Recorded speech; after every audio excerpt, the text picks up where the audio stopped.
It's streaming. Find people waiting. Alrighty, hello and welcome. You can't see me yet because I'm sitting over here at the control computer, so I'll be in frame in just a moment. But you can see me, hopefully. Yeah, just want to make sure that it's all actually working before I jump the gun and run over there. Yeah, because that never happens. Exactly. Oh, yeah, it's coming through for me. Superb. Okay, so let me get switched over here so you guys can see me, and I can see, well, I can't see you, but I can see Mark. So hello. T-Tax is here. Your camera's not aimed very well because I don't see your head. Oh, you're seeing the wrong. Oh, yep. Okay, let me fix that. Sorry, gang. See, there's always something, isn't there? There we go. Now you should all be able to see everything the way it's supposed to be. There we go. Hello. There you are. Welcome to my head and to Photo Lab. Hello to Crichton and Judy and Tim and Peter and shucks, I forgot who else is here. Sandy and Justin, I think we were chatting with earlier. Hello, everybody. That's on my top of your head's missing again. What happened? What the heck? I see. Why does that keep coming back? Okay, hold on a minute.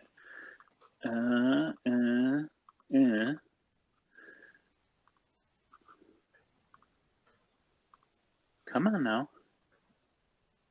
All right, let's just do this. Sorry, guys.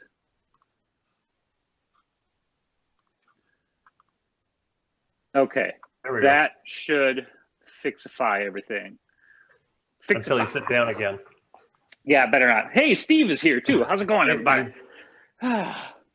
Okay, is my head still in frame? Am I not chopping my own head off? You're good for now, anyways. Okay, good. Hello, Bill. All right, so what's everybody been up to? What have you guys been up to this week? What has your week in photography been like? I think you have an idea of what my week in photography has been like. So, Mark, tell us what's happening. Well, for me, I released another video. Oh, yeah, you should link that thing up, too. Yeah, we'll link that up. This video that I did was a basic one on basically how to, if you're brand new to umbrellas, basically how to set it up and basically a beginner's guide to setting up the umbrella. And that's about it. Like how to actually put it on the stand, how to position the umbrella in relation to the flash and that sort of thing. Something pretty simple, but for anybody who's just recently purchased one and has never really set it up yet and not really sure how it should be set up, it's a good learner's tool, I think. And it's funny because in your video, one of the things you talk about, hold on, I'm grabbing an umbrella here. One of the things you talk about is when you're using a shoot-through umbrella like this, that you want to position the flash like this and then point it at your subject, because of course it shoots through. The very same day, I was just bopping around YouTube. It was after I watched your video, and I was watching somebody do a behind-the-scenes video, and they set it up where they were using it like a reflective. Oh, they had even though it was a shoot-through. Yeah, they had it backwards. So it was like this, but the subject was where I am instead of on the other side where they were supposed to be. Oops. And certainly like a little bit of that light will reflect out of an umbrella like this. But it's not the power you're going to get that you would want out of your flash. Yeah, so very, very minimal. Yeah, exactly. So let's see. Steve says I haven't. Go ahead. I was going to say on top of that, I've got a exhibition that I'm showing at for a couple of months, starting middle to end of September, and the theme is fall. So I've been working on printing some stuff out and getting some stuff framed for the exhibit, and hopefully I can sell something. Fingers crossed. Yeah, fingers crossed for that for sure. That's awesome. Yeah, and what else? Oh, I actually also talked to my local physiotherapy place, and right now their walls are pretty bare, and they're interested in hanging some of my stuff there as well too. So I'm going to be talking to them, I think it's next week, to discuss how we're going to handle it, and they also said they want to do some headshots, so sort of a 2-in-1 win there. Okay, that's really cool. So Peter says weather sucked, so he hasn't done anything. Tim, he got out and took some photos of his friend on a bike. P-Tax went to the festival, and Bill, I'm not even going to try to say that because I'll screw it up. Bill, yeah, whatever. To that place where the festival was. Steve says, I haven't shot a damn thing in a week. Been busy. Need to get out. Going to Ren Festival on Saturday, so I'll have pics after that. That's cool. Yeah, and cool. Then Crichton, hello, Crichton. I've been out in Dorset, a coastal area southwest of the UK. Photos coming. That's awesome. Nice. Oh, and Delta Dave. Hey, how's it going? Delta Dave has got a question for you, Mark. Are you going to get the limited silver edition Pentax K1? I saw it, and as nice looking as it is, I probably, if it had been released when I bought my camera, I might have considered it. But then on the flip side, when you get a camera like that, it's sort of more of a camera that you want to baby. And I don't baby like my a collector. Equipment. Yeah, right. yeah. And I don't baby my equipment. I use it. It gets beat up, it gets scratched up, and I don't give a crap because it's a tool, and that's what it's there for. So for me, it would almost be a waste. So even though it looks nice and it would be kind of cool to have, but you know, it's not going to happen. Right. You know, it would be cool unless someone else wants to donate one to me, then I'd be happy with that. But right, donations accepted. Perfect. So Candy is here, and it's been a while, Candy. Yeah, it's been a while for Candy for sure. And John's in the building. I've been out riding my motorcycle, he says. That's fantastic. So I didn't do any shooting this past weekend. If you didn't see my posts on Facebook or wherever the heck I posted this crap, I was crawling around in the attic and working on the electric of the new house. But you'll recall, for those of you who did we talk about it on the Blab or was it on the live stream? The editing stream. Either way, I was talking about how. Oh, that was the editing stream. Okay, I was talking on the editing stream on Friday about how I would like to simplify my flash system so that it is more efficient and less prone to overheating and easier to work with. And during that stream, I had actually said, you know, I'm not going to do this because, you know, money, blah, blah, blah. But then I was talking to my wife and she said, well, it makes sense to do it. So, and if you're going to sell your gear, you'll get some of that money back. So it makes sense to go ahead. So I went ahead. Yeah, who's to argue when the wife gives you permission, right? Now, I don't have like everything that would create my full kit because I want to test it first. But I got a couple of things here. Just want to catch up on the comments here. Peter got a silver K3. So he says it might be one of the limited editions of that particular camera. And I think you're right. Yeah, like I think the K1 that they're just doing now is more like a gunmetal versus silver.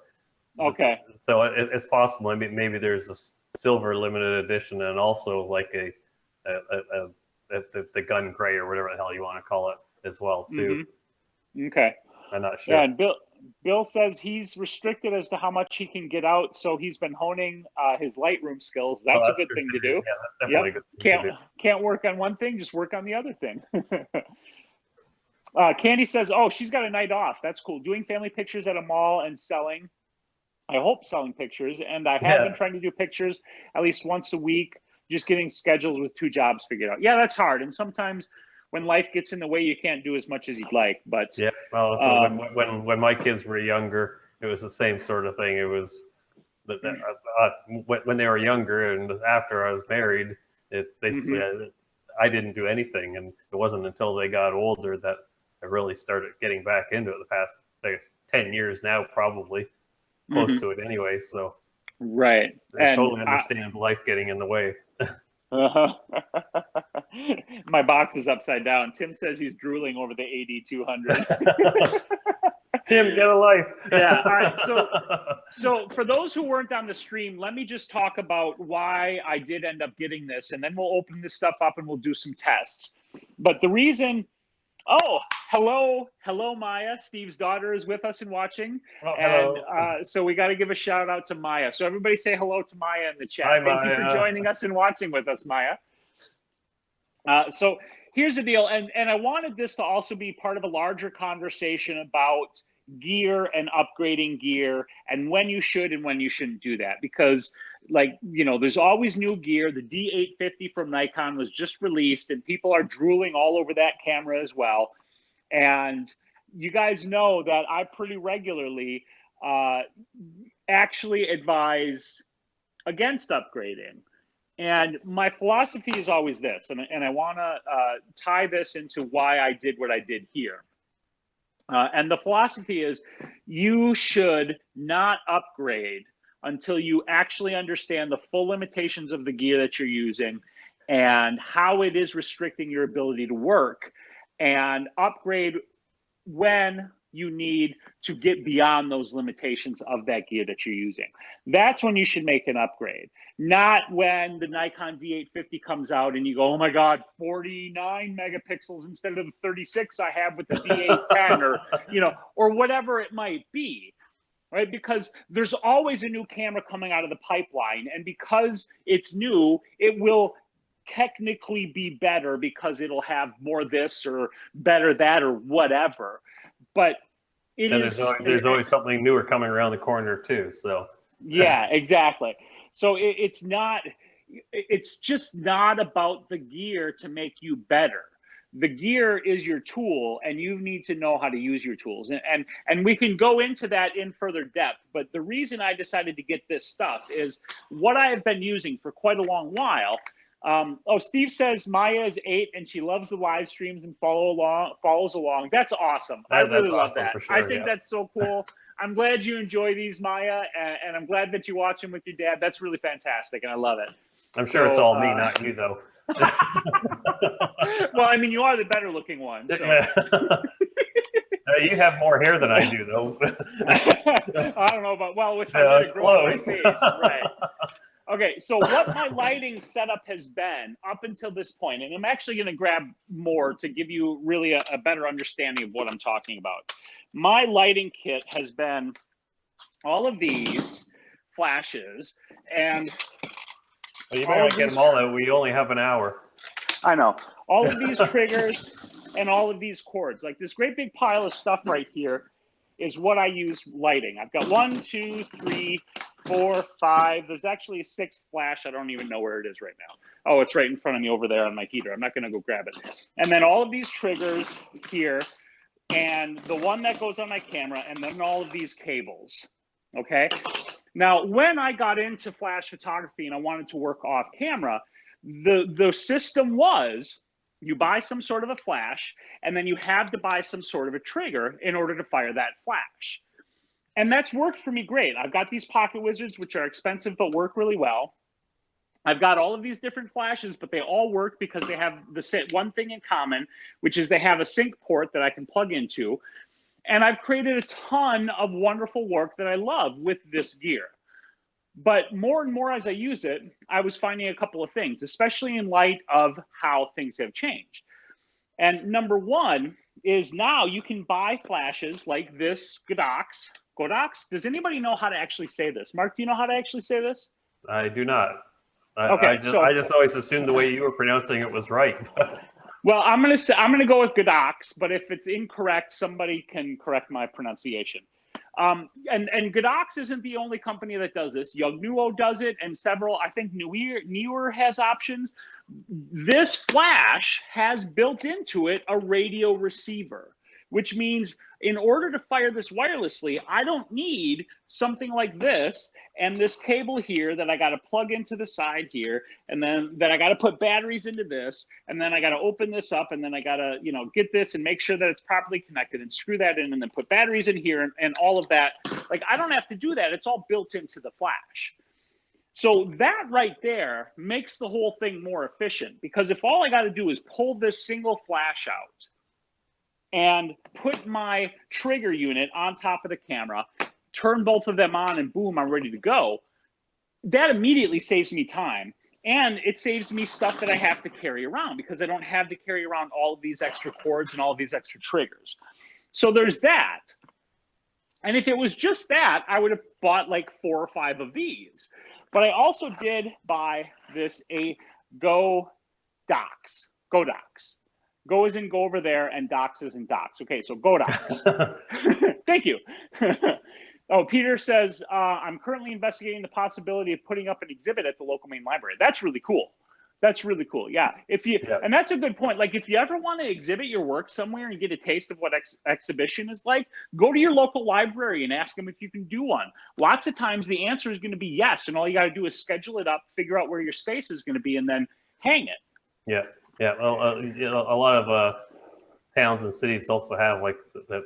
I'm doing my fall exhibit one through the local art council. And I think a lot of towns, probably semi-larger towns, probably have one of those you could probably join reasonably cheap. The other one that I'm doing at the physiotherapy place, basically, I just went in there and approached him because I go in there for my massage therapy, and I was talking to the owner, and he was definitely interested. So that's kind of right. If you're in some place, it never hurts just to ask because you never know. Absolutely. Now to get back to this, the reason I bought this, the AD200, is the other limitation that I was running into, which is when you're shooting with a speed light, the huge advantage of a speed light is its size and portability. It is small, it is versatile, but the downside to that is because of its size, it has a limit to its power. And if you are routinely shooting fairly rapidly at fairly high power, these are going to overheat pretty quickly. And that's something that I've been running into quite a bit lately. And in order to surpass that, up until recently, your next step up would be into what's typically referred to as a monolight, which would be something like an Alien B or the Godox, I almost said it wrong, the Godox AD200, or some other, bigger, technically portable but fairly large, like studio flash unit. But Godox came out with this AD200, which is a 200 watt second.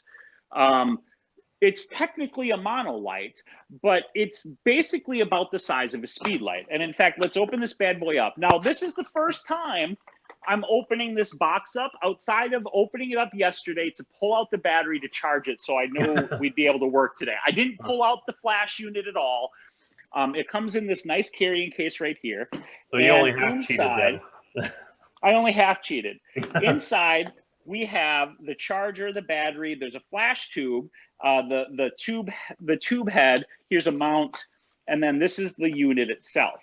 So this is a 200 watt second monolight, and this is, where's that flash? This is the Yongnuo YN660, and look at the size of these two. This is certainly larger, but it is basically the size of a speed light. Okay, but in terms of power, and we're actually going to measure this, but in terms of power, this is approximately 3 times as powerful as one of these. And that's important because that means where I'm firing these at full power, I would be able to fire these at around 1/2 or 1/4 power, which is going to make it much less likely to overheat, which is going to make it easier for me to continue shooting. So this is the unit right here. And again, this is the first time I've pulled it out. I've not turned it on or used it at all. But I did charge the battery, so we're going to pop that bad boy in there and turn it on. How do you turn it on? Battery push, unlock. There's buttons over here. Like, seriously, how do you turn this? Oh, there it is. There's a switch on the side, on and off, right where it says on and off. Hey, look at that. All right, so we turn this thing on. And on the back, and you guys probably can't see this because I'm too far away, but on the back, it's in TTL mode, which I don't use. So we're going to go into manual mode.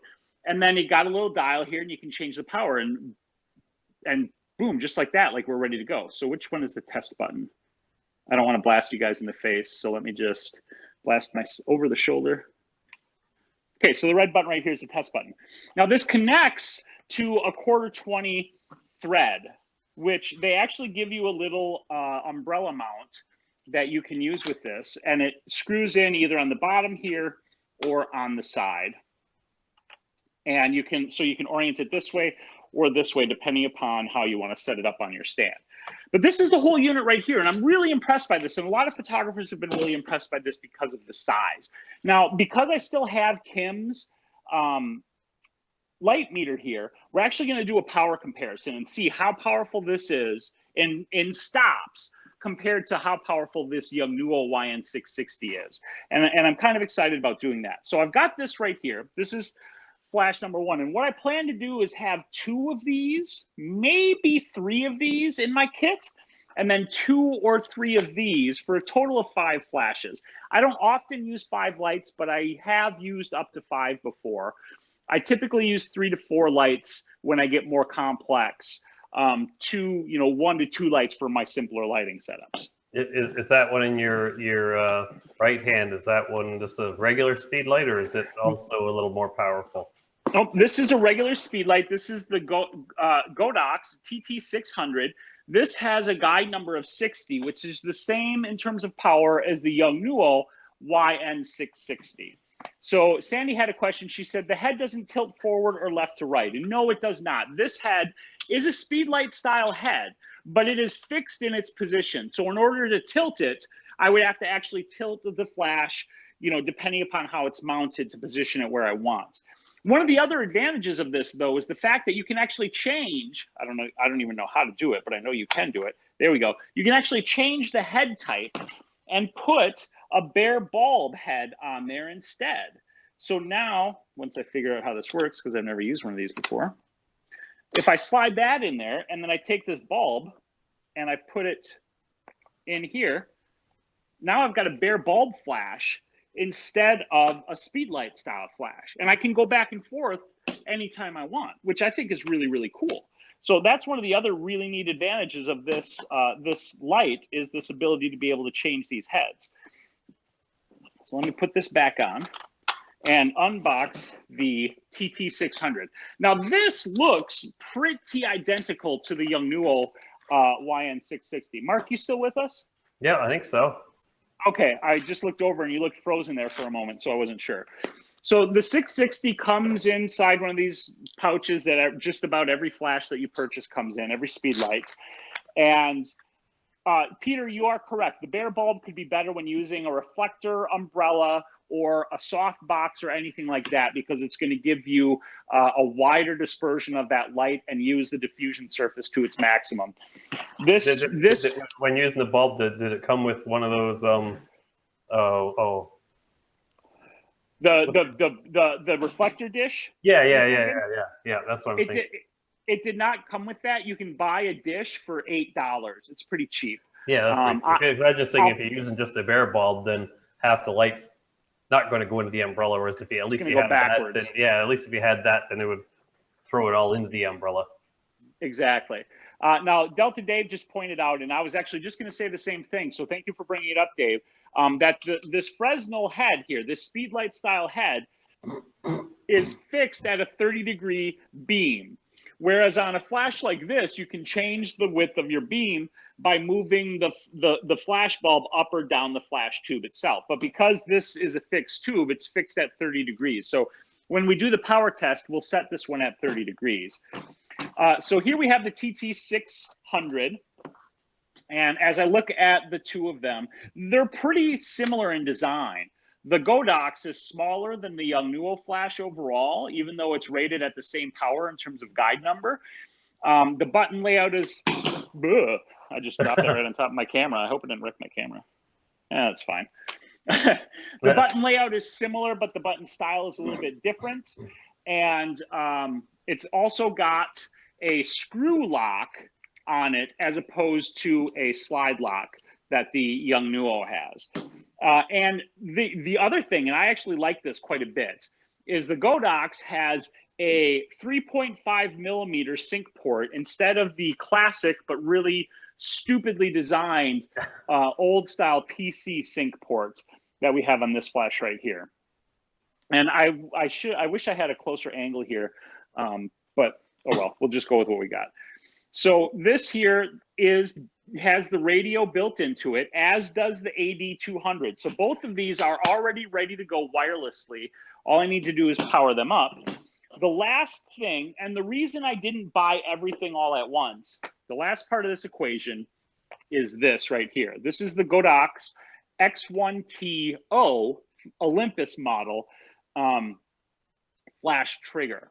And one of the things that Godox has been really great about is adding TTL support. A bunch of crap just fell out of the bottom here. TTL support across all of the major camera brands. So we're talking Sony, Canon, Nikon, Fuji, and Olympus. TTL support through their wireless systems. But when I was looking at the Olympus listing for this X1T-O unit, the EM5 Mark II is not actually listed as compatible. If it's not compatible, I'm going to be really sad because that would suck. But we're going to give it a try and we're going to find out. So I need to grab batteries for this and I need to grab batteries for this. But to give you an idea, you know, this right here replaces this, where's this, plus this, all basically replaces all of this. Because this would have to go on my camera, and then this all has to be connected to the flash to make it go. So instead of having to mess with all of that, all I need to do is get both of these up and running. And if I want to add another flash like this, all I got to do is bring this in. The other thing I should mention is this is significantly heavier than a speed light, which makes sense because it's got bigger capacitors to hold more power in it. So in terms of size, it's very similar in size and footprint to a speed light, but in terms of weight, it's easily like three times heavier, maybe even 4. I mean, this doesn't have any batteries in it yet. Let me grab some batteries. Let's see here. So Delta Dave said the pinout on the TT600 is Canon to attach it to an external Canon battery pack. That's cool. I didn't know that. So that gives you some additional flexibility as well. So I'm grabbing 2 AA batteries for the Godox trigger and 4 AA batteries for the TT600 flash. 660, 600? I don't remember, 600. And we'll cross our fingers that this stuff actually works with my camera. This is the other thing I like about this. The X1T uses AA batteries. I've got a stupid number of AA batteries, and I would have seriously hesitated to buy this if it took something like AAAs or a coin style battery or something else like that. I love things that take AA batteries because I have a stupid number of AA batteries, which you kind of need when you're using 6 triggers and 5 flashes and blah, blah, blah. All right, so we got batteries in here. Let's turn this bad boy on. Okay, this is on. So we're just going to start and pop this on. And I've not used this stuff at all. So I'm literally going to be figuring out how this stuff connects and works right here, right now. All right, so I need to put this into slave mode. That's high-speed sync. I don't want it in high-speed sync. Yeah, but Peter's has asked whether or not if I know of any Pentax, I guess, off-camera flash triggers. Mm-hmm. I'm assuming he meant to work with TTL, and I believe the Cactus V6 actually does support TTL with the Pentax. Because I think Cactus is probably similar to this one here that you have, where there's multiple brands that are supported just by the one unit. Okay. So hopefully that answers this question. If he's not worried about TTL, then basically the Young Neo works, which is what I use. All right, so I got to figure out manual flash mode. I got to figure out how to put this into wireless. So I've got it in wireless. Slave mode. Channel 26, group A. Okay, so now one of the other things that I'm excited about is the fact that on this thing here, I should be able to control my flash power settings, which is something you can already do, Mark, right? Yeah, with the Young Neo, yes. I can adjust the power output and the zoom. That's a real nice feature. How I can actually change the power group. There we go. Oh, sweet, it's working. So my ability to change the power from here to the flash unit is working. Now let's pop a shot and see what this looks like. See what this looks like means see if this fires. It actually works. I'm gonna blind myself. Here we go. Oh, it went off. It worked.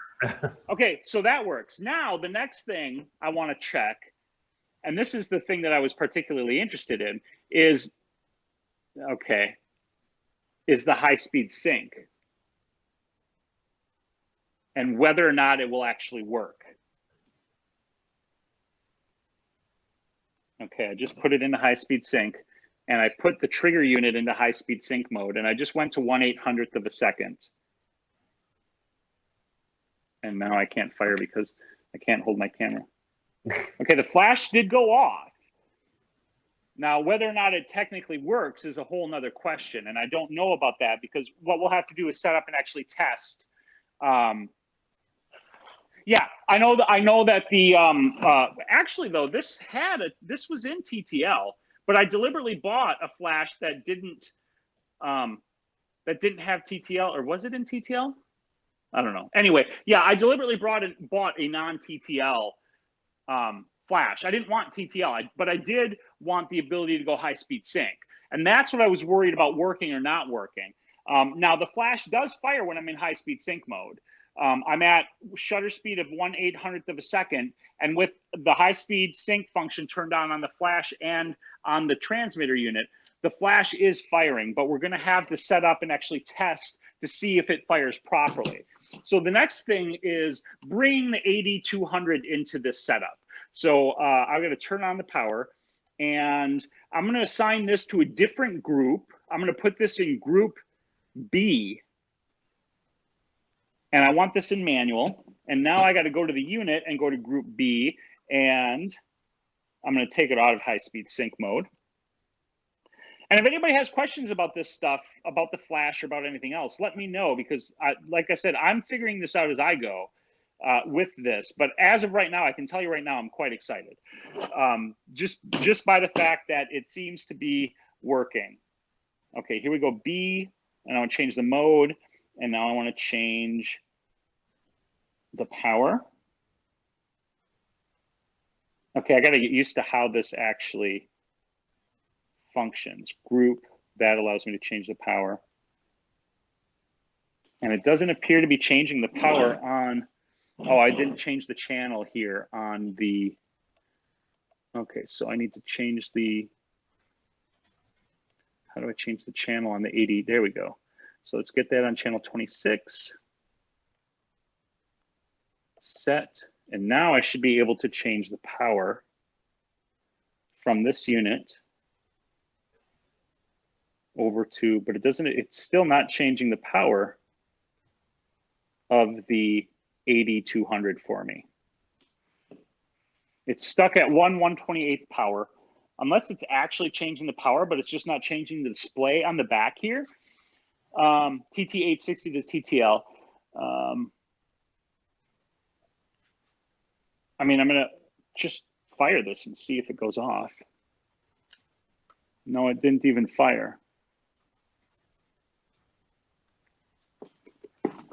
Try it again. Okay, how did this channel get set to 20? There we go. Okay, one last time. The channel on the transmitter, there we go. I accidentally changed the channel on the transmitter to channel 24. As soon as I set that back to 26, this changed power to match what I have set here on my transmitter unit. And now, let's see if I can blind myself. Ooh, that went off. Yeah, it went off. Oh. Woohoo! Okay. Burn your retinas out. Yeah, it's like looking at the eclipse, right? Ah. Yeah. Okay, so here we go. Now, the next thing I'm going to do, the last thing I'm going to do, I'm going to put this in high-speed sync mode and put the trigger in high-speed sync mode and see if it too will fire for this flash. It did. Okay. Okay, this is exciting, guys. I cannot tell you how excited I am for this, because this means that if this all does work properly, I'm going to be able to sweep all this stuff off the table and have just like 2 or 3 of these and 2 or 3 of these and my trigger, and boom, that's my flash bag. And that's super exciting to me, especially because I've heard people talk about taking this battery, which is 2,900 milliamps, and shooting all day long with it. and not like, you know, leisurely shooting, like going to a group shoot like I just did a couple weekends ago, where you're shooting basically for 6 hours nonstop and not once having to change the battery on this thing. Well, to me, that's really, yeah, that's really cool. I believe it if I see it, but you never know. Because the battery doesn't seem that big either. It doesn't. I mean, 2,900 milliamps, and a AA battery itself is what? One AA battery, these are 2,400 milliamps. That's kind of standard, I think. Yeah, on a AA. 1.2 volts. I don't really understand the electrical power conversion, so I'm not gonna say things that I don't understand. Okay, so here's what we're gonna do. I'm gonna move this table. I'm gonna change to the wide angle lens so you guys can see the full studio action going on here. And we're gonna actually do some setup and take some photo light tests with these. But I'm giddy with excitement now. I'm really excited with the idea of simplifying this setup, selling all of these pocket wizards here, probably selling most of these flashes here, and just making this a simple, clean, usable system. So here we go. Oh, and hello to Alonzo, Alonzo for joining us. You guys are chatting about the Godox. Yeah, yeah. Okay, guys, let's talk about this for a second. The Pentax brand, unfortunately, is kind of like the redheaded stepchild in terms of support. You guys can't see my head. I'm standing here. In terms of support for the stuff. For instance, I'm gonna move stuff and talk at the same time. For instance, I just had that review of the Cascable app that you can use to control your cameras over Wi-Fi. And Mark asked about it, and several people commented on that video, upset and or asking about Pentax support. And part of the problem is that Pentax has a very small user base as compared to the other major camera brands, especially Canon and Nikon. Less so as compared to Olympus and Fuji, but I think Fuji and Olympus definitely have greater market share than Pentax. I'm not 100% sure about that, but I feel pretty confident in saying that they have greater market share than Pentax. The other problem is the fact that, at least in terms of the Wi-Fi control, how many cameras, Mark? You want to Google it up real quick and see how many cameras Pentax actually has Wi-Fi in? I know the K3, the K3-2, the K1, and the KP. So that would be what, 1, 2, like 4 cameras? The KS2 does. Oh, the KS2 does as well. Okay. All right, I'm just like piloting. Peter should know he has the K3. Does it have Wi-Fi, or is it just the K3? Oh, wait, no. The K3 does not, because in order to use any Wi-Fi image transfer or control, you had to get that flu card. Oh, so yeah, the K3 does not. The K3-2 maybe does, though. Right, I believe the K3-2 does have Wi-Fi. Okay, as you're watching, I'm about to change the lens here from the this streaming camera. Angle. Yeah, I'm a streaming camera. So this whiteout you're gonna see is going away momentarily. So give me just a half a second here to switch this lens out, and then bada bing, bada boom, we should be good to go here. Now you guys will be able to see much more of what's happening in the studio, and I'll make a quick adjustment to that angle so you can see better.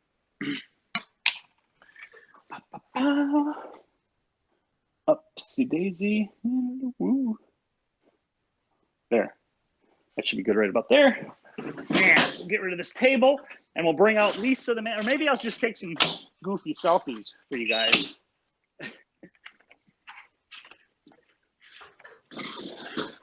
But I am so excited about this and using these lights. All right, so here is my tripod. I got a light stand over here, and we'll start with the AD200, and we'll just do a straight up power comparison between the AD200 and the TT600. Both of the Godox flashes with my friend Kim's light meter. so that we can see, I gotta make sure their batteries, there's a battery in here, what their power outputs come out as. All right, and I'll just use the bracket that came with the AD200 for now, but I'm gonna have to figure out a way to handle how I want to connect that. I could just connect it straight here to the stud, but then I have no movability. I have all of my own umbrella brackets, but Lisa for consistency. Gotcha, Dustin. Good point. If we want consistency, we should definitely use Lisa.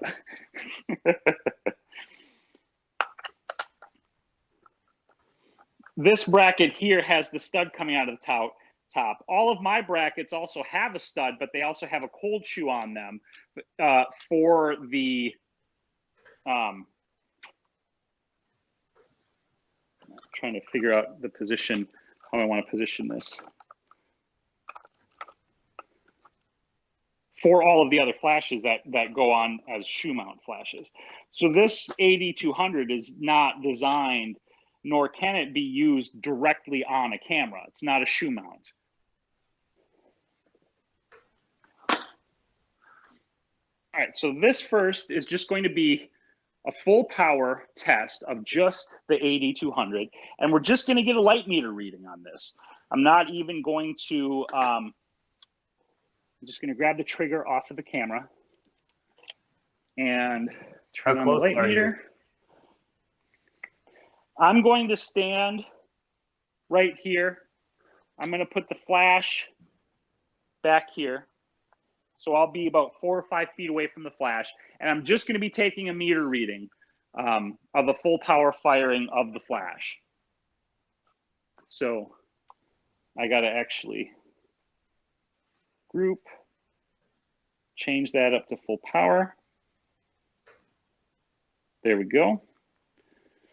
And I've got the settings here. That's ready to go. So let's take a reading. Ah, I should close my eyes. Now you can't read it because you're blind. No, I can't read it. So it's giving me an error. Basically, it's telling me that you can't close your aperture small enough for this. What's the ISO set to on the meter? All right, ISO set to 100. So I'm gonna I'll back it up.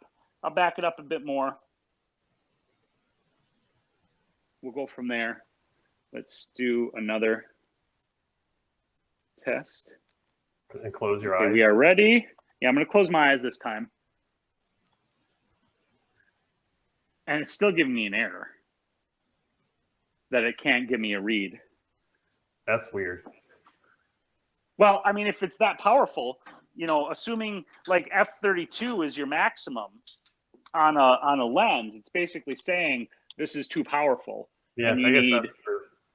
Yeah, you need less power out of that. So let's reset this one more time. And I'm going to stand all the way back here right in front.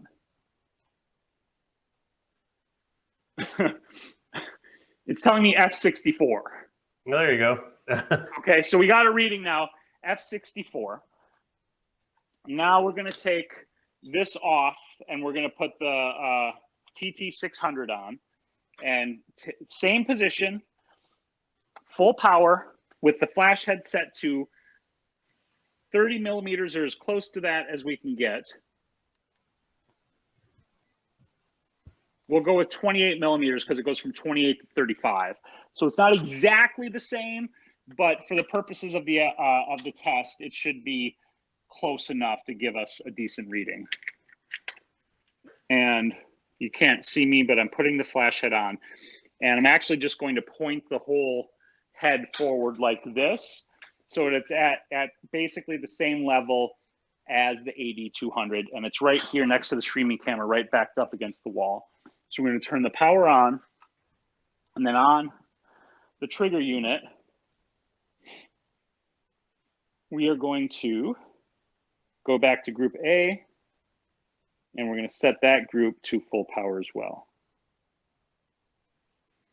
One of the things I'm a little bit bummed about, with this is that you can't go from 1/128th power back around to the top again to you got to full power. You got to go through everything. Exactly. Okay, so now that was F64. New reading. Back up all the way though. Yep. Sorry. Thank you, Mark. Back up all the way to where I was before. New reading. F32. So F32 to F64 is how many stops? Anybody know that off the top of their head? Because I don't. I'd have to look it up. It sounds like just a full stop. But... Yeah.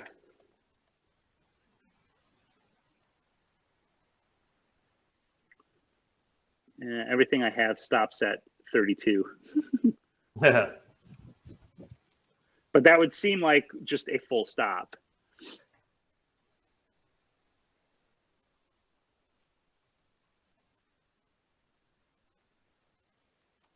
I'm just Googling it.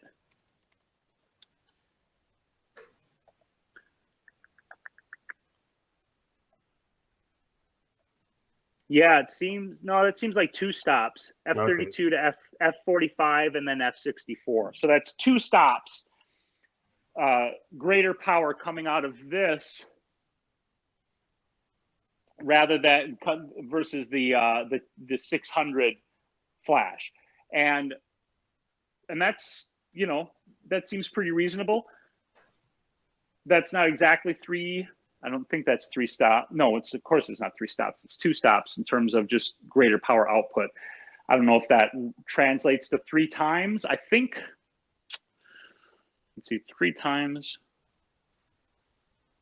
2 stops is actually 4 times as bright. Because to go from 1 stop to 2 stops would be, okay, so here's how it works. These things are always a little bit confusing. To take this from 1 stop to 2 stops, I would need 2 of these TT600 flashes. And then to go from that 1 more stop brighter, I would need 2 more of these flashes. So what that means is, essentially, this is a rough approximation, but essentially to get the same amount of power that I get out of this light, I would need 4 of these TT600s bunched up together, shooting in the same direction to achieve that same level of power. And that's pretty significant. And that's I like that. That's pretty awesome. So I'm pretty happy about that. And we got some questions. I wanted to just jump here into the chat and take those real quick before we take a couple of test shots with this and test the high-speed sync. And T Van Vorst had a question. Does the X1 also work with Samsung and maybe Pentax? So that's when I was talking about the Cascable app, and I do not believe that it works with Pentax. In fact, I'm going to take a quick look here and Google it. Let's see, Godox Pentax trigger. And here's what I would say. If you get one of their, what you would call a dumb trigger, which doesn't necessarily do high-speed sync, then you would be able to use these units with a Pentax, but you're not going to get the high-speed sync support, and you're not going to get TTL support. I'm pretty sure Godox doesn't do TTL support for Pentax, but you can still use it all manually. You just need to get a manual only flash from Godox, and I don't know which one it would be. Try the other head the kit comes with, and oh, good point, Photobomb. We will definitely do that. I'll put that on. I'll change to the bulb head. That'll definitely be lower because the light's going to be spread out much greater than this Fresnel head. But back to T Van Horst's question, you can use this manually with Pentax or Samsung or any other camera that has a standard flash hot shoe, but you're only going to get the benefit of manual unless it's specifically a brand that Godox supports with TTL/HSS supports. And I don't care about TTL support, but I did want the option to shoot a high-speed sync when that arises for me, which isn't very often, but it does happen sometimes. Catch you later, Tim. Okay, so let me pop off this head, and I'm going to put on the other head, and we'll do a test of that, and then we'll take a couple of test shots. And I didn't realize how much time has already passed. These go so fast. That they do. Yeah. But again, if you have questions, Kim will understand. Oh, I did turn it off. Okay, good. Smart boy turns off his toys before changing power-connected things. So I'm going to turn this one off and actually just take this whole flash off here. Yeah, flash points is the same as the Godox. There's another company that also rebrands the Godox stuff and sells it. And they all work together, even though they have different brand names. Okay, so now we've got the bare bulb head on. We've put it in the same position. Where did I set the trigger? The trigger is right here. I will say, like I said, I've got to get used to the operation of the trigger, but everything's at full power. I'm going to turn the light meter on and prepare it. And here we go, closing my eyes so I don't blind myself. Okay, and that came at F22. And that's not at all surprising. Hey, RJ, how's it going, man? Haven't seen you in a while. So F22, that's another full stop below F32, if I remember correctly. Delta Dave, thank you very much for that super chat. We appreciate that very, very much. That's very kind of you. So this is less powerful with this on because the light is being spread out from this bare bulb. It's going all over the place, rather than with the Fresnel head shooting basically straight out of here, although it does spread as it travels out. And like we mentioned earlier, reflectors, then it would probably throw more of it forward, and you probably get a better reading on it. Yeah. Yep, and I don't have a reflector for it. I didn't hear what you said. Sorry. It was F22. Oh, okay. Yeah. Yeah, so RJ, I got some new toys. The reason I got these toys, briefly to cover this since you just joined, was to simplify my lighting system, to reduce the amount of stuff I have to carry, to reduce overheating issues with a more powerful light here and things like that. So we're doing some tests. So I am going to now change the head, bring Lisa in, and we'll take a couple of we'll take some test photos to mess around with all of this and see what kind of lighting effects we can get. I'm gonna set that down there. I'm gonna bring her in here, and let's just start with something simple. I'm gonna put Lisa back here, and we're gonna take this, and I can't decide if I want to put it in an umbrella or not. Okay, Neewer is the same too. Hello, Sanjay. Yep, now the transmitter will work with the different brands for TTL and HSS, which is huge. Yeah, the AD200 are definitely amazing. I've been using them with the X1T-S. That would be Sony, and the X-T1F, which would be Fuji. And wonderful tools, but I wish they sold just the AD200 body with neither head. Interesting. Why would you want it with just neither head? Because you need some sort of a head on it, right? You would need at least one head to come with it, unless you have extra ones lying around. So here's what I'm going to do, actually. I'm going to put the bulb head back on it, and I'm going to put it inside an umbrella softbox, or an octabox, as it's often called. And I'm going to take a test shot of Lisa and see how well it lights her up and whites out the background, which this should be super easy to achieve with this. Good call. I'm building a kit based on the same gear, Godox. Okay, Pixapro in the UK, one lighting ecosystem. Yeah, that's exactly my same thought, and the reason I decided to do this. And I forgot that Pixapro was another brand that rebadges this Godox stuff. There's probably so many different brands that's all under the same umbrella. Yep. Speaking of umbrellas, now this is something that I can tell you right now I don't really care for, which is that this bracket that comes with the AD200 doesn't actually have a screw down, a tighten for the umbrella. It has like a little tension flap in there, so it does hold it relatively steady, but it doesn't have a screw lock for the umbrella position.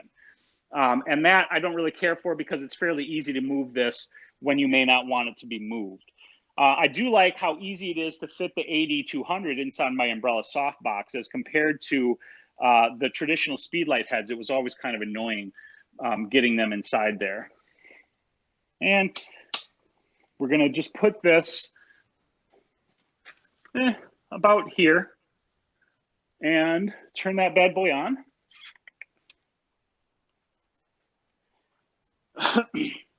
Now I'm going to start at full power just to see how over or underexposed it's going to be. Overexposed. I mean, I can tell you that right now. It's not going to be underexposed. I also need to make sure that I turn the high-speed sync off for right now.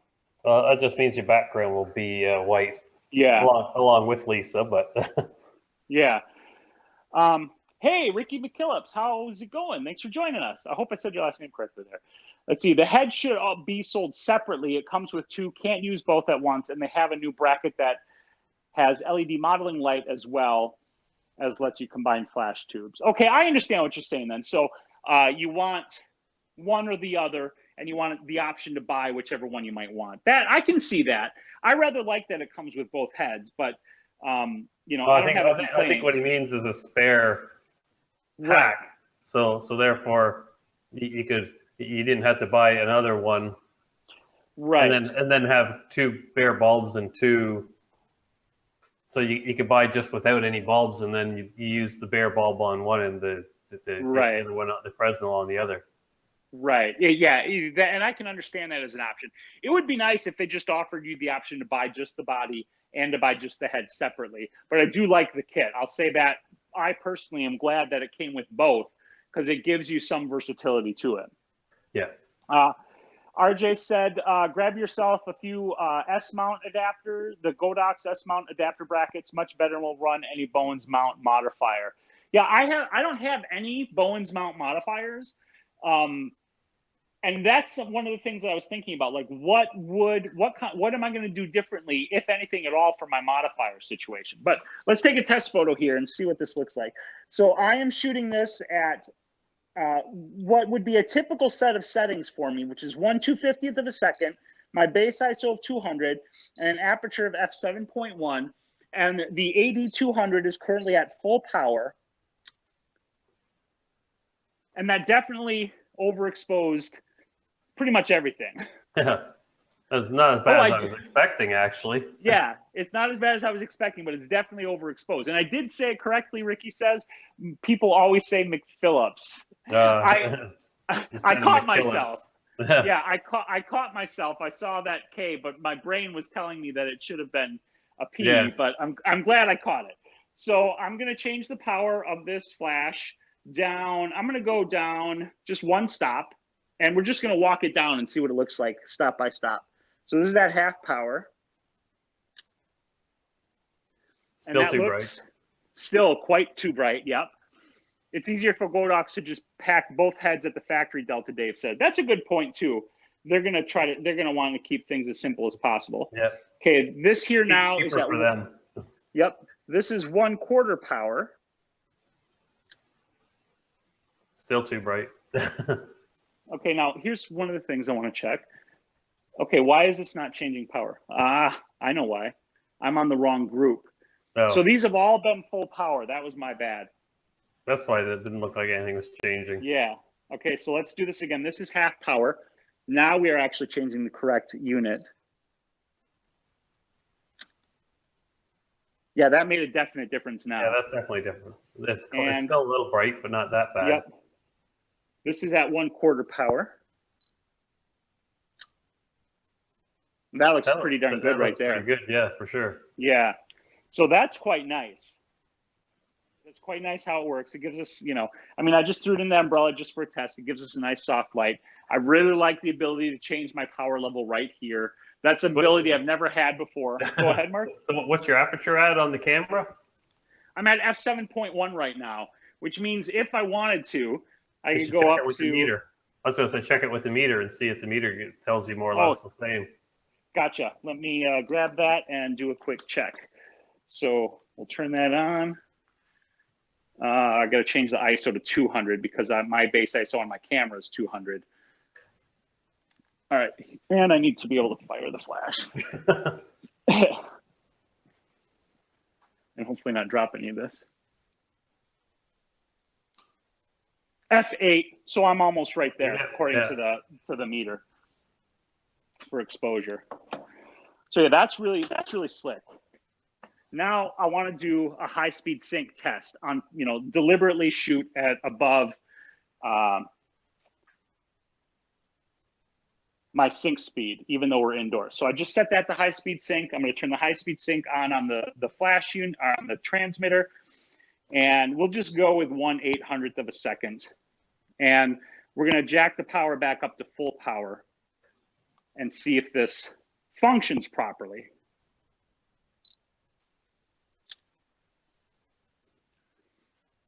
It looks to have worked.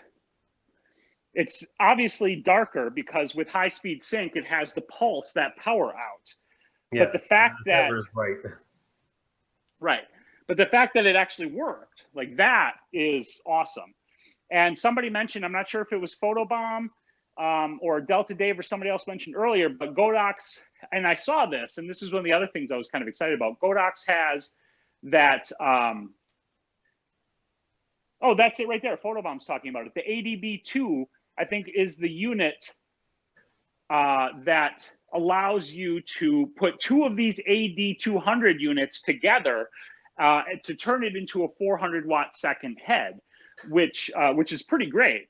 So I'm gonna roll that shutter speed down a little bit. We'll just go to 1/500th or we'll go to 1/400th just for grins. That's going to be a full stop. That should allow the flash to have a bit more power and expose it a bit better as compared to the one before. And there you can certainly see the difference. But I'm thinking, like, if I'm outside in the blazing sun, what kind of a shutter speed I might have to use and how effective this would be outside in that situation. Now, I'm using it in, a diffusion surface. A lot of times I tend to shoot with more, obviously I shoot with the Fresnel style head because I shoot all speed lights, but I also tend to shoot harder light where I use grids or just flags and, work with my subjects that way. So I am less prone to use something like this outdoors, which means I would get more power because I would be using, the Fresnel head, and I wouldn't be diffusing the light at all. So I have pretty high hopes, and I'll have to test this. That's exactly what RJ is saying. It would give better output with an umbrella reflector fitted too, and I don't have one of those. But I'm really excited about the idea of being able to use this outdoors with high-speed sync. Okay, I'm going to set this down. Did we have any questions that we didn't catch here in the testing of this? Here's what I'm going to say. This is obviously a very initial test setup and use of this equipment. Here's my initial impressions and my thoughts on this gear. I'm very happy with it. I'm happy, first of all, just that it works with my camera because it wasn't listed as one that was officially compatible. I figured no matter what, it was going to work as a just straight up manual only flash. But I am excited about the fact that it also does work with the high-speed sync, which is something that I don't need often, but when I do need it, it'll be nice to have that option. I love the size of this unit right here and the power that it puts out. I'm very excited about the idea that I can control all of my power outputs from that trigger unit without having to walk over to the flashes. And I've said in the past that I never minded walking over to my flashes and adjusting them because that gives you time to connect with your subject, chit chat, build rapport, and that helps the shoot go better. And that is something that I do believe in. So I'm still going to make sure that's something that I do as part of my shoot. But that's something I naturally do now anyway, regardless of how I control and work with my lights. Yeah, I think what you'll find too when you get to your new house with the higher ceilings, granted you are a taller guy though. Like I know if I have mine up high, sometimes I can't even reach up there or see what the setting is. So that's definitely a plus there too, being able to control it right on your camera. It does happen to me because often, again, because I don't use diffusion often, more often, I have something set up that looks like this, where it's way up here and it's pointing down like this. So I often have to bring it down, look at it, reset it, then bring it back up. Being able to just boom, change it, that's going to be really fantastic. Yeah. Now, one of the things that I can almost guarantee you I'm going to do is get some white out or something, and I'm going to mark, like, this is A, this is B, this is C, this is D, like literally mark all of my flashes. So at a glance, I can see which flash is which and know which group to go to change the particular power on that flash. Yeah, I know I've had that same thing with mine. It's like, crap, I can't remember which one's which, and you pull one flash out. Okay, is it A, B, or C? Right. So that's something that I'm going to do as soon as I know I'm keeping these for sure, which, like, I'm already 99% sure I'm keeping them. They're all going to get marked somehow so that I can see that. So Ricky had a question which says, I've never shot HSS. Would you lose the exposure of the ambient light background when you use it? And it looks like some folks were answering, you would say your ambient how you want, then vary the flash power to get the light you want. That's exactly right, Steve. Yeah. And the idea is, when you're dealing with the sun, sometimes the sun is actually too bright. And when you're limited by your sync speed of typically something around 1/200th or 1/250th, sometimes the sun is just so bright that your flash is essentially useless. If you try to bring the level of the sun down, because you're at 1/8000th of a second or 1/800th or something like that in terms of your shutter speed, then your flash is just useless. But in order to control that light, you can then, use that high-speed sync to bring your flash in and have that ambient sunlight at a more reasonable level in your photo in terms of the exposure. If you don't have the high-speed sync to kill the ambient, you usually have to close your aperture down to like f22, f32, or whatever. Right. And that destroys the power of your flash. Right, and you don't get the shallow depth of field that you might like if you're just trying to do a portrait. So. Right. And I'm actually one that tends to shoot smaller apertures because I don't often shoot those, super shallow depth of field types of shots. But a lot of people like that, and that makes it even easier to balance when you can crank that shutter speed up, have that aperture open, and get that light in. Yeah. Now, RJ points out that because the light needs to pulse, it does lose its power, which is absolutely correct. But that's high-speed sync, and that's the benefit and the drawback of it at the same time. Yeah. Delta Dave says sometimes it's hard to read the LCD in direct sunlight. I'm imagining you mean the one on the control panel on the trigger unit, and that's something I'll have to look at. The upside for me is that I don't often shoot in direct sunlight, so on the occasions that I do, if it's hard to read, I guess it'll kind of suck, but I'll deal with it. One thing that'll probably help is I have one of these, which is a hood for putting over your LCD screen to look at your images. And I'm sure I can probably just put it over the control unit to be able to see where things are too if I need to. Ricky says, thank you, very helpful. Thank you, Ricky, for joining us. We're gonna wrap this up because I do gotta get some chores done before I go pick up my wife. Thank you again, Delta Dave, for that super chat. Very much appreciated. That's very kind of you. Thank you, everybody, for joining us. We always appreciate that you like to hang out. Thank you, Maya, for hanging out with us. That's always fantastic. I love it when the kids join in.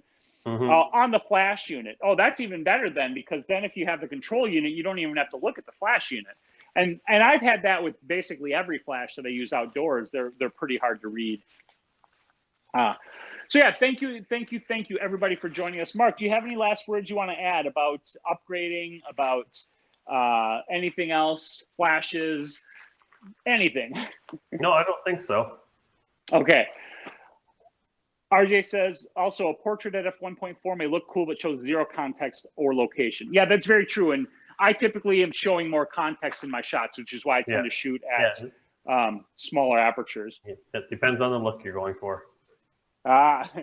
Sandy says, I think I'm getting the Godox AD200 or whatever model is for Canon. It's going to be the AD200. You just need to make sure you get the transmitter for Canon, which would be the X1T-C, C being for Canon, of course.